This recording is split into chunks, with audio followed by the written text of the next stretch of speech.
Assalamualaikum warahmatullahi wabarakatuh. Perkenalkan, nama aku Ajeng Puspita Ramadhani dari jurusan Ilmu Pendidikan Agama Islam, Kampus Universitas Pendidikan Indonesia.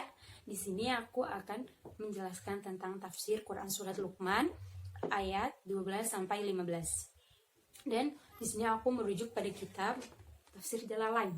Yuk kita langsung aja memaparkan tafsir Quran Surat Luqman ayat 12 sampai 15. Mari kita baca bareng-bareng, boleh buka Quran kalian. A'udzubillahi minasyaitonirrajim. Bismillahirrahmanirrahim. Walaqad atayna Luqmana al-hikmata an yashkura lillah. Walaqad, dan sungguh, atayna, kami telah memberikan siapa Luqmana kepada Luqman al-hikmata, yaitu hikmah. Nah, hikmah yang di sini tuh yang dimaksud seperti apa? Hikmah yang dimaksud di sini itu Allah Subhanahu wa taala menganugerahkan hikmah kepada seorang hamba Allah Subhanahu wa taala yang mulia, yaitu Luqman. Nah, para ulama berselisih pendapat apakah Luqman seorang nabi atau beliau adalah seorang yang hakim. Jumhurul alul ilmi wallahu a'lam bishawab mengatakan bahwa Luqman bukanlah seorang nabi, tetapi beliau Luqman adalah seorang yang ahlul hikmah. Allah Subhanahu wa taala menganugerahkan hikmah kepadanya. Nah, yang dimaksud hikmah di sini tuh hikmah seperti apa? Hikmah yang al-isobatu fil qauli wa amal. Ketepatan ucapannya dan amalannya terhadap kebenaran yang datang dari Allah Subhanahu wa taala. Kemudian anis syukur lillah, sesungguhnya bersyukurlah lillahi kepada Allah. Bersyukurlah engkau kepada Allah Subhanahu wa taala. Kemudian wa may yashkur fa inna may yashkuru li nafsihi. Waman, dan barang siapa yashkur, yang bersyukur, fa inna ma yashkuru li nafsi, hanya saja ya bersyukurnya untuk dirinya sendiri. Nah, maksudnya apa sih? Manfaat bersyukur kepada Allah Subhanahu wa taala kembali kepada diri orang yang bersyukur tersebut. Yang dimaksud syukur di sini adalah syukur dengan hati, kemudian dengan lisan dan anggota badan. Ketiga hal ini harus ada dalam bersyukur kita kepada Allah Subhanahu wa taala. Ketika kita bersyukur secara sempurna, ibarat kita memakai baju secara sempurna. Kemudian wamang kafaro, dan barang siapa kafaro, yang kufur terhadap nikmat Allah Subhanahu wa taala. Kemudian fa innallaha ghaniyun hamid. Fa innallaha, maka sesungguhnya Allah Subhanahu wa taala ghaniyun, maha kaya, tidak membutuhkan rasa syukur kita kepada Allah Subhanahu wa taala. Hamidun, Allah Subhanahu wa taala maha terpuji cara zatnya, karena itu walaupun tidak ada yang bersyukur, tidak ada yang memuji kepada Allah Subhanahu wa taala, maka Allah Subhanahu wa taala secara zatnya ini maha hamidun, maha terpuji dengan pujian mutlak, pujian yang sempurna dari segala sisinya. Kemudian ayat selanjutnya, wa idza qala luqmanu libnihi wa huwa ya'iduhu ya bunayya la tusyrika billah inni syirka la dzulmun 'adzim. Wa idza qala luqmanu, dan ingatlah ketika Luqman berkata libnihi, kepada anaknya, wa huwa ya'iduhu, sedangkan memberi mau'idah atau nasihat kepada anaknya. Ya bunayya, wahai anakku, la tusyrik billah, janganlah engkau menyekutukan dengan Allah, yakni menjadikan sebagian peribadatannya untuk Allah, sebagiannya untuk selain Allah. Kenapa demikian? Inna syirkil ladulmun 'adzim, sesungguhnya kesyirikan dulmun 'adzim, merupakan kezaliman yang amat besar. Dulmun, yakni meletakkan sesuatu tidak pada tempatnya. Ketika kita menyekutukan Allah Subhanahu wa taala, kita telah menempatkan sesuatu tidak pada tempatnya. Allah Subhanahu wa taala telah menuntut kita untuk beribadah kepadanya, kemudian kita tidak menempatkan peribadatan kita pada tempatnya, yakni menyekutukan Allah Subhanahu wa taala dengan selain Allah Subhanahu wa taala.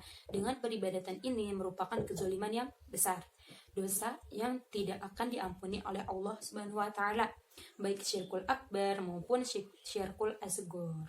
Kemudian ayat selanjutnya, wa waswaina li insana biwalidayhi hamalathu ummuhu wahnan ala wahnin wa fishaluhu fi amaini anishkur li wa liwalidayka ilayyal masir. Wa waswaina, dan kami wasiatkan al-insana, kepada manusia, biwalidayhi, terhadap kedua orang tua, hamalathu ummuhu, yang ibunya mengandungnya, wahnan ala wahnin, pada keadaan lemah di atas kelemahan, wa fiswaluhu fi amaini, dan penyapihannya dalam jangka waktu 2 tahun. Ibu ketika mengandung anaknya di dalam rahimnya, semakin anaknya besar maka semakin berlemah kelemahan dari ibu. kelemahan demi kelemahan, keberatan demi keberatan, bahkan ketika mengandung selama 9 bulan ini penuh dengan kelemahan. Anishkur, yakni isi wasiat Allah Subhanahu wa taala adalah usykurli, hendaklah kalian bersyukur kepadaku, wali walidaika, dan engkau bersyukur kepada kedua orang tuamu. Yang sudah bersusah payah untuk bertabiat anaknya dengan sebaik-baiknya, yang kita syukuri yaitu ibu kita. Sebagaimana pesan Rasulullah SAW ketika beliau ditanya tentang mana di antara manusia yang berhak untuk saya berbuat baik kepadanya. Kemudian Nabi Muhammad SAW menjawab, ibumu, ibumu, ibumu, dan ibumu.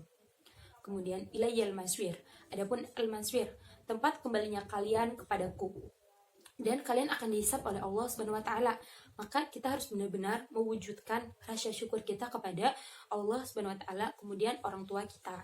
Rasa terima kasih kita kepada orang tua kita karena perjuangan mereka itu sangat luar biasa. Dan biasanya orang tua yang memang dia seorang yang memiliki perhatian yang baik kepada anak-anaknya, ia akan selalu mendahulukan kepentingan anaknya daripada kepentingan dirinya. Perjuangan yang pertama kali adalah orang tua kita sebelum perjuangan kita setelah taufik Allah Subhanahu wa taala. Dan kita diingatkan oleh Allah Subhanahu wa taala agar benar-benar memperhatikan hal tersebut. Dan diingatkan, ilayyal masir, kepadaku kalian akan kembali. Dengan hal itu, kalian benar-benar harus memperhatikan baik-baik, renungi apa yang terjadi dengan diri Anda dan orang tua Anda. Jangan sampai kalian kufur terhadap kedua orang tua kalian. Kemudian, wa in jahadaka ala an tusyrika bi ma laysa laka bihi ilm fala tuti'huma wa sahibhuma fid dunya ma'rufa wa in jahadaka, dan jika keduanya bersungguh-sungguh mengajakmu ala an tusyrika, untuk mensekutukan kepadaku, bima laysa laka bihi ilm, yang engkau tidak memiliki ilmunya, fala tuti'huma, maka janganlah engkau taati keduanya, wa sahibhuma, dan pergaulilah keduanya fit dunya, di dunia, ma'rufan, dengan cara yang baik, ma'rufan, baik secara syar'i maupun akli. Kebanyakan para pemuda sekarang yang mengenal kaulah kehidupan sunnah Nabi Muhammad SAW kadang tidak banyak memperhatikan tata krama, sopan santun yang berlaku di masyarakat terhadap orang tua. Maka ini adalah sebuah kesalahan besar. Maka Allah Subhanahu wa taala berfirman, wa sahibhumu fid dunya ma'rufa, dan baik secara arfi, selagi huruf ini tidak bertentangan secara syariat, maka kita diperhatikan untuk mengambilnya. Seperti misalnya ketika kita berjalan di hadapan orang tua, maka mengucapkan nyuwun sewu, nderek langkung, kalau orang Jawa gitu kan. Ini adalah diperintahkan dalam Al-Quran. Walaupun tidak nas, secara soleh boleh kita berjalan di hadapan orang tua, kita mengatakan nyuwun sewu, nderek langkung.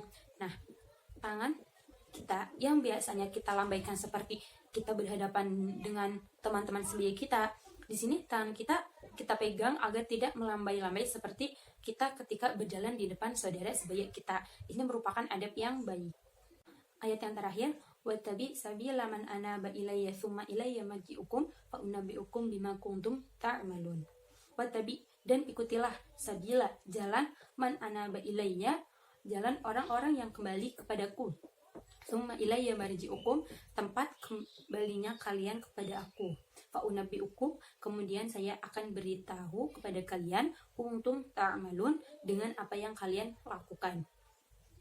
Ikutilah jalan orang-orang yang beriman, terutama adalah mereka yang memiliki sifat inabah kepada Allah Subhanahu wa taala. Dan di antara umat ini yang banyak inabahnya kepada Allah Subhanahu wa taala adalah sahabat Rasulullah SAW. Sebagian ulama berdalih dengan ayat ini agar kita mengikuti jalannya para sahabat Nabi Muhammad SAW, karena mereka orang-orang yang kembali kepada Allah Subhanahu wa taala. Bahkan mereka lebih banyak inabahnya kepada Allah Subhanahu wa taala dibanding orang-orang setelahnya.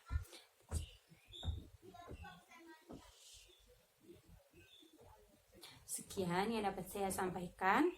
Sekiranya semoga bermanfaat. Saya tutup dengan doa. Wallahumma fiqh ila aqwamit thoriq. Wassalamualaikum warahmatullahi wabarakatuh.